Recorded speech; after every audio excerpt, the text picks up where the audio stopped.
الحمد للہ رب العالمین والصلاة والسلام علی نبینا محمد صلی اللہ علیہ وسلم وعلی آلہ واصحابہ اجمعین ومن تبعهم بإحسان إلى يوم الدین۔ قال اللہ عز وجل اعوذ باللہ السمیع العلیم من الشیطان الرجیم من ہمزہ ونفخہ ونفثہ بسم اللہ الرحمن الرحیم۔ وضرب الله مثلا للذين آمنوا امرأة فرعون إذ قالت رب ابن لي عندك بيتا في الجنة ونجني من فرعون وعمله ونجني من القوم الظالمين ومريم ابنة عمران التي أحصنت فرجها فنفخنا فيه من روحنا وصدقت بكلمات ربها وكتبه وكانت من القانتين۔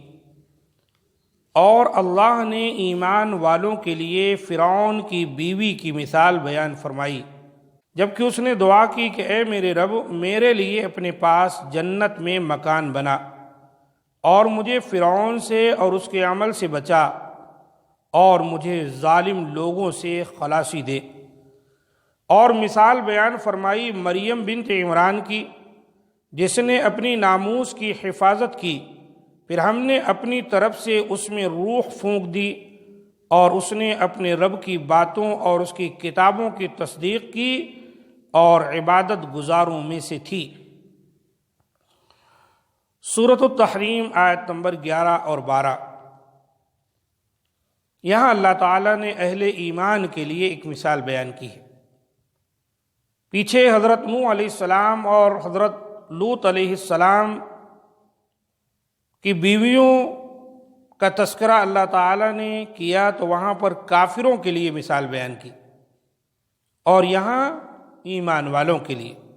وَضَرَبَ اللَّهُ مَثَلًا لِّلَّذِينَ آمَنُوا امْرَأَتَ فِرْعَوْنَ، اور اللہ نے ایمان والوں کے لیے فرعون کی بیوی کی مثال بیان فرمائی، یعنی ان کی ترغیب، ثبات قدمی، استقامت فی الدین اور شدائد میں صبر کے لیے، نیز یہ بتلانے کے لیے کہ کفر کی شان و شوکت ایمان والوں کا کچھ نہیں بگاڑ سکتی۔ جیسے فرعون کی بیوی ہے جو اپنے وقت کے سب سے بڑے کافر کے تحت تھی لیکن وہ اپنی بیوی کو ایمان سے نہیں روک سکا۔ اللہ تعالیٰ فرماتا ہے اذ قالت رب ابن لی عندک بیتا فی الجنہ، جبکہ اس نے دعا کی کہ اے میرے رب میرے لیے اپنے پاس جنت میں مکان بنا۔ وَنَجِّنِي مِن فِرْعَوْنَ، اور مجھے فرعون سے، وَعَمَلِهِ، اور اس کے عمل سے بچا، وَنَجِّنِي مِنَ الْقَوْمِ الظَّالِمِينَ، اور مجھے ظالم لوگوں سے خلاصی دے۔ وَمَرْيَمَ ابْنَتَ عِمْرَانَ الَّتِي أَحْصَنَتْ فَرْجَهَا، اور اللہ تعالیٰ نے مثال بیان فرمائی ہے مریم بنت عمران کی۔ حضرت مریم کے ذکر سے مقصود یہ بیان کرنا ہے کہ باوجود اس بات کے کہ وہ ایک بگڑی ہوئی قوم کے درمیان رہتی تھیں لیکن اللہ نے انہیں دنیا و آخرت میں شرف و کرامت سے سرفراز فرمایا اور تمام جہان کی عورتوں پر انہیں فضیلت عطا فرمائی۔ اللہ تعالیٰ فرماتا ہے فَنَفَخْنَا فِيهِ مِن رُوحِنَا، پھر ہم نے اپنی طرف سے اس میں روح پھونک دی۔ وصدقت بکلمات ربها، اور اس نے اپنے رب کی باتوں اور اس کی کتابوں کی تصدیق کی۔ کلمات رب سے مراد شرائع الہی ہیں، یعنی اللہ تعالیٰ کے جو فرامین تھے حضرت مریم اس پر پابندی سے عمل کرتی تھی۔ فکانت من القانتین، اور عبادت گزاروں میں سے تھی، یعنی حضرت مریم عبادت گزاروں میں سے تھیں، اللہ تعالیٰ کی شریعت کی پابند تھیں، یعنی ایسے لوگوں میں سے یا خاندان میں سے تھیں جو فرما بردار، عبادت گزار اور صلاح و طاعت میں ممتاز تھا۔ حدیث میں ہے کہ جنتی عورتوں میں سب سے افضل حضرت خدیجہ، حضرت فاطمہ، حضرت مریم اور فرعون کی بیوی آسیہ رضی اللہ عنہن ہیں۔ مسند احمد کی حدیث ہے اور سلسلہ صحیحہ میں علامہ ناصر الدین البانی رحمۃ اللہ علیہ نے ذکر کیا ہے، جلد 4 ایک دوسری حدیث میں فرمایا مردوں میں تو کامل بہت ہوئے ہیں مگر عورتوں میں کامل صرف فرعون کی بیوی آسیہ، مریم بنت عمران اور خدیجہ بنت خویلد رضی اللہ عنہن ہیں۔ اور عائشہ رضی اللہ عنہا کی فضیلت عورتوں پر ایسے ہے جیسے ثرید کو تمام کھانوں پر فضیلت حاصل ہے۔ صحیح بخاری کی 5418 اور صحیح مسلم کی 2431 نمبر کی حدیث ہے۔ ثرید عرب کا ایک کھانا ہے جو روٹی گوشت وغیرہ میں توڑ دی جاتی ہے سالن پکا کر، یا روٹی توڑ کر سالن اس کے اندر ڈال دیا جاتا ہے، یا دونوں کو یکساں طور پر پکایا جاتا ہے۔ یہ بہت عمدہ قسم کی ڈش ہے عرب کی۔ تو اللہ کے رسول صلی اللہ علیہ وسلم نے تمام عورتوں پر حضرت عائشہ کو کچھ اس طرح فضیلت دی جیسے ثرید کھانے کو تمام کھانوں پر فضیلت ہے، ویسے حضرت عائشہ صدیقہ رضی اللہ تعالی عنہا کو تمام عورتوں پر فضیلت ہے۔ تو اللہ تعالیٰ نے یہاں پر اہل ایمان کے لیے دو عورتوں کا ذکر کیا۔ ایک تو حضرت آسیہ رضی اللہ تعالیٰ عنہ ہے، یہ فرعون کی بیوی تھی۔ اندازہ لگائیں اس وقت کا سب سے بڑا جلاد، خدائی دعویٰ کرنے والا، ان پر کیا کیا سختیاں نہیں کیا۔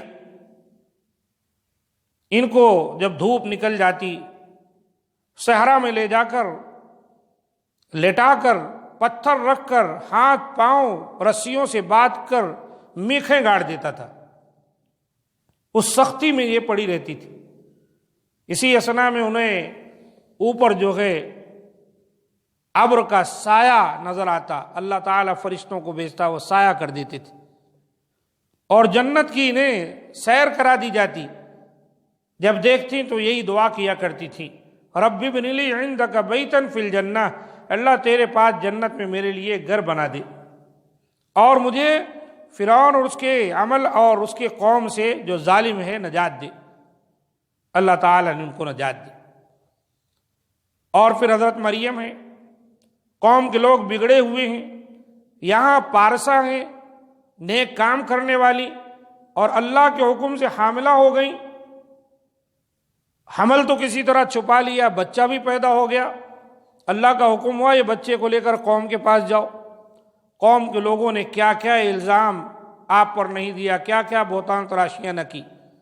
حالانکہ حضرت عیسیٰ ابھی گود میں ہی تھے تو بات کرنے لگے، قال انی عبد اللہ وآتانی الکتاب وجعلنی نبیا، اے میری قوم کے لوگوں میں اللہ کا بندہ ہوں، اللہ نے مجھے کتاب دی ہے اور مجھے اللہ نے نبی رسول بنایا ہے۔ دیکھیے کتنی بڑی بات تھی، چھوٹا سا بچہ گود میں بات کر رہا ہے۔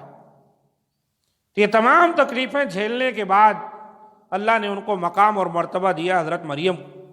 تو اللہ تعالیٰ یہ جو مثالیں بیان کر رہا ہے اہل ایمان کے لیے کہ اہل ایمان تمہاری تو پھر بھی حالت بہت اچھی ہے، تم فرعون جیسے ظالم اور جابر کے ماتحت تو نہیں ہونا، اس لیے صبر کرو، اللہ پر اعتماد کرو، بھروسہ کرو۔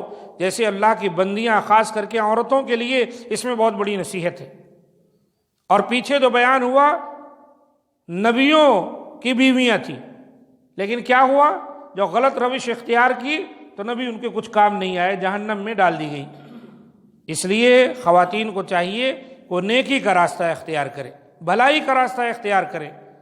کوئی کتنا بھی نیک ہونے دیجیے، قیامت کے دن کام نہیں آ سکتا جب تک کہ وہ خود نیک نہ بنے۔ اور اسی طرح تکلیفوں پر صبر کرے، کوئی کتنا بھی بڑا ظالم اور جابر ہو جائے فرعون جیسا نہیں ہو سکتا۔ فرعون کی بیوی جو آسیہ رضی اللہ تعالی عنہا تھی، ان کے جیسے ایمان کو اپنے پختہ کرنے کی کوشش کریں، اور مریم جیسے ایمان کو پختہ کرنے کی کوشش کریں تو اللہ تعالیٰ کی مدد شامل حال ہوگی۔ هذا ما عندي، سبحان ربك رب العزة عما يصفون وسلام على المرسلين والحمد لله۔